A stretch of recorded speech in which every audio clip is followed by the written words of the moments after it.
हाँ, जैसा कि हमने पहले कल पढ़ा था सूरदास की भक्ति, मैंने बार बार आपको कहा है कि सूरदास ने 2 रसों का प्रयोग किया। प्रधान रस वात्सल, दूसरा श्रृंगार।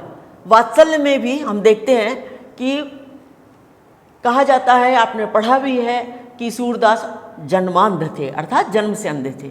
लेकिन ये बताइए, जो व्यक्ति जन्म से अंधा है उसकी आंतरिक अनुभूति कितनी होगी कि कृष्ण किस तरह से मक्खन लेकर घर से निकल रहे हैं और कैसे उन्होंने मुंह में लपटाया है, कैसे लोग देखकर खुश हो रहे हैं।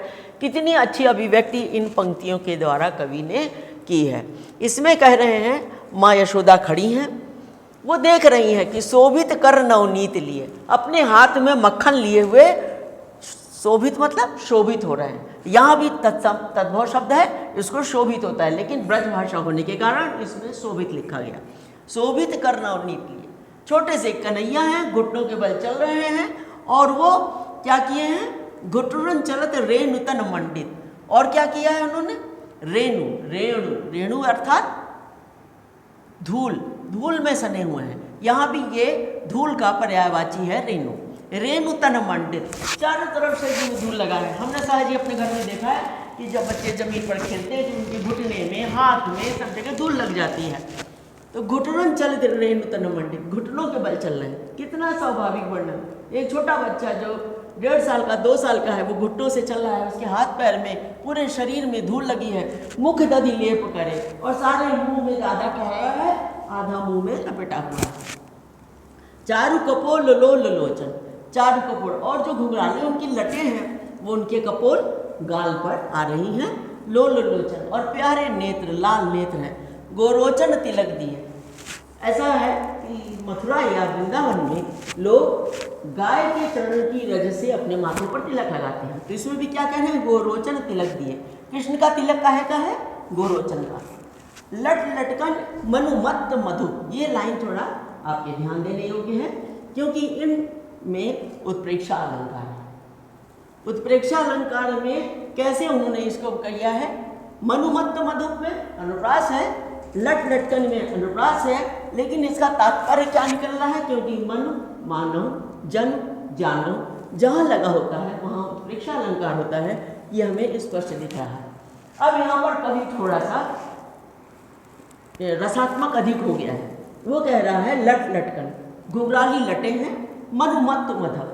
ऐसा लग रहा है कृष्ण के सुंदर मुंह पर लटकती हुई लटें, मनुमत्त मधु, मानो काले रंग के भौरे मदमस्त होकर उनके मत्थे पर नाच रहे हैं, गन्मादक मधु पिए। और ऐसा लग रहा है कि उनके रूप रूपी सौंदर्य का मधु पीकर मस्त हो गए।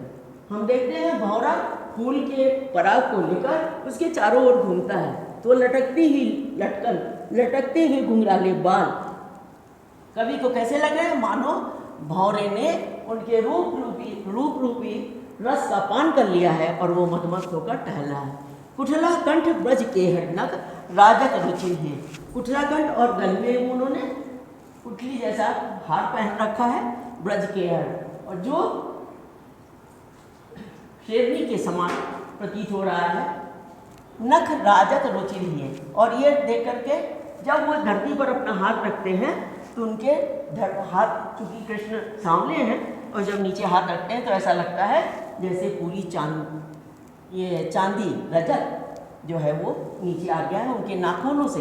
ऐसा लगता है मानो जमीन पर कोई शेर पंजे रखकर केहर शेर चल रहा हो।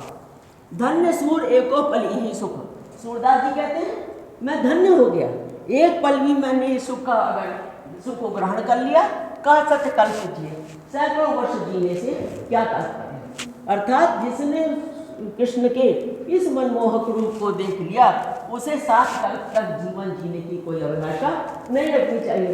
वास्तविकता है कि अगर हम कृष्ण के समीप पहुंच जाते हैं, उनके इस प्यारे वात्सल्य रूप को देख लेते हैं, तो हमारे लिए 100 वर्ष जीने से अच्छा है कि हमारी मृत्यु तत्काल हो जाए। लेकिन ये किसके द्वारा संभव हुआ? ये संभव हुआ कवि सूरदास के कारण, क्योंकि कवि सूरदास ने कृष्ण के इस वर्णन में अपने पूरे वात्सल्य रस को डाल दिया है।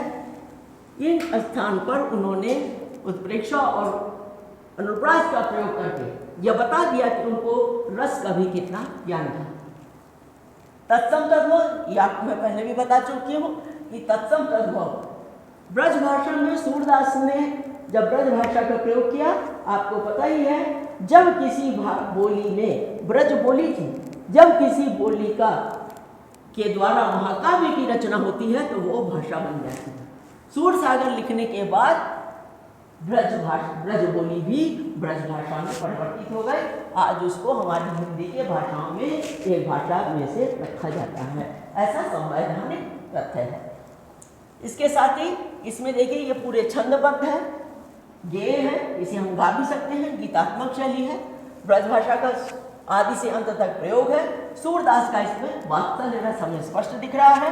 साथ ही सूरदास की सृजनात्मक और कल्पनात्मक क्षमता हमें इसमें स्पष्ट दृष्टिगोचर हो रही है कि सूरदास कितने मार्मिक चित्रों का उद्घाटन अपने पद्य में कर सकते थे। यही इसकी विशेषता है। धन्यवाद।